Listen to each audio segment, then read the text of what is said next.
NBK-Design video.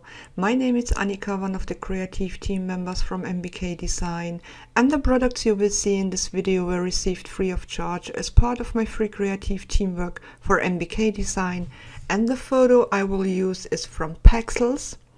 I edited the photo with a watercolor action, so it has a little bit of this watercolor effect.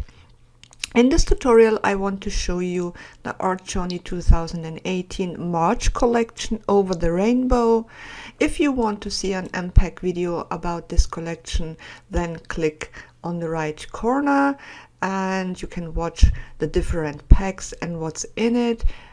Today I want to show you how you can use masks. In the last video in the Precious collection from February, we created a layout with the out-of-the-box frames, which have also masks in it. So this is not totally new, but today I want to show you how you can use those masks. First I will start with a solid paper, like always. I like to start with a solid paper, and I will start with this one. I think it looks nice with this photo. And before I arrange my documents and I drag it together, I will open all the products I will use for the moment. And we need the mask here, and I just grab this mask. Then drag it on top of your paper and we can close this document. And as you can see, our photo has this horizontal shape and the mask is vertical. I will flip this mask, Control or Command T to open the transform tool, right mouse click, and then you can rotate it clockwise or counterclockwise, doesn't matter in this case. But I think it looks better if the butterfly is on top. Okay, I don't care about the size at the moment. I drag my photo on top of the mask and then I snap my document and Control or Command 0 if you make the background active, and Control or Command 0 you can enlarge it. Now the photo is a little bit too big, so I need to resize it, and I can't see the edges of my photo because it's that big.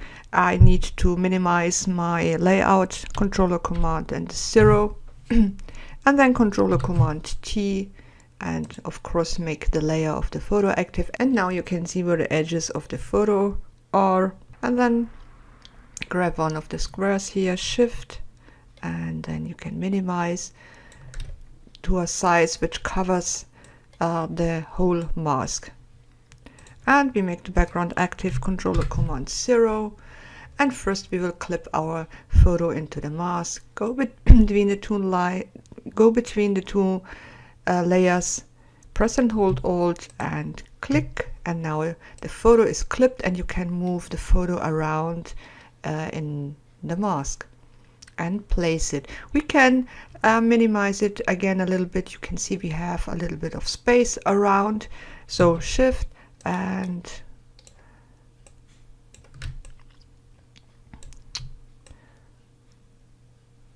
okay, I think this is fine now.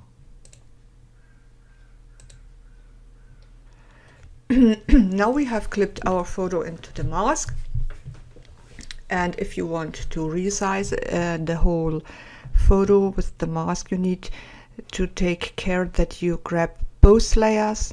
So press the photo and then press Shift and press the mask, and now you can resize it if you want. Okay, another way how you can use a mask is with styles. We did this also with the out-of-the-box frames, so let's drag another mask on top, and we have also styles here. Let's use this watercolor style, and just double click on the FX file and it's automatically installed at the styles. If you can't see the styles, go to Windows and check styles. Or you can go to these lines here and load styles or import styles.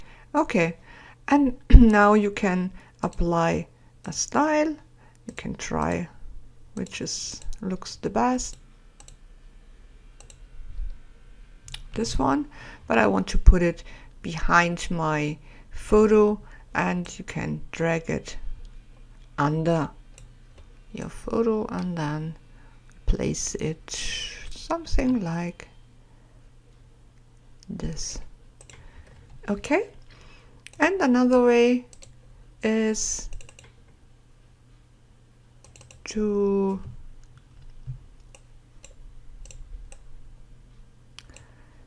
clip a paper into it. Let's have a look if we have papers. We have watercolor paper, some beautiful, and let's use this one. Open it and then drag it on top of your mask.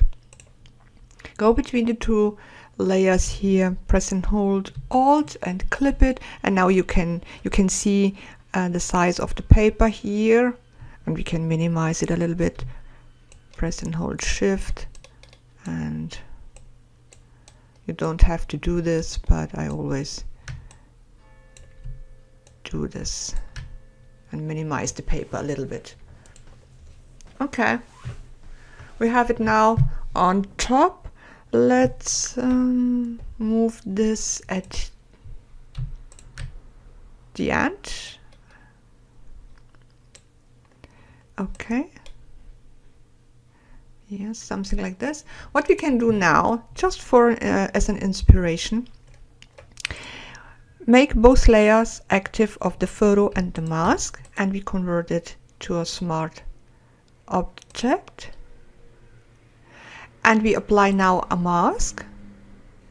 Then we go to our gradient tool here, and we make the gradient from black to transparent, and then drag a line. If you make this more often, it goes more transparent with every step.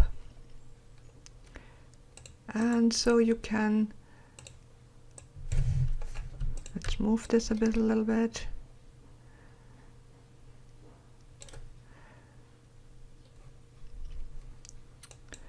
And then I will select all layers and place it a little bit here. Yeah, something like this.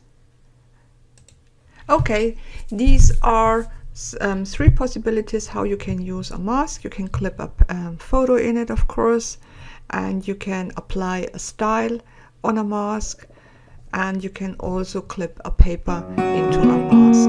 If you want, you can apply, like we did on the photo, you can apply a mask. First you need to convert it to a smart object, then apply a mask, and with the gradient tool you can create some transparency. So these are some possibilities and some inspiration how you can use masks.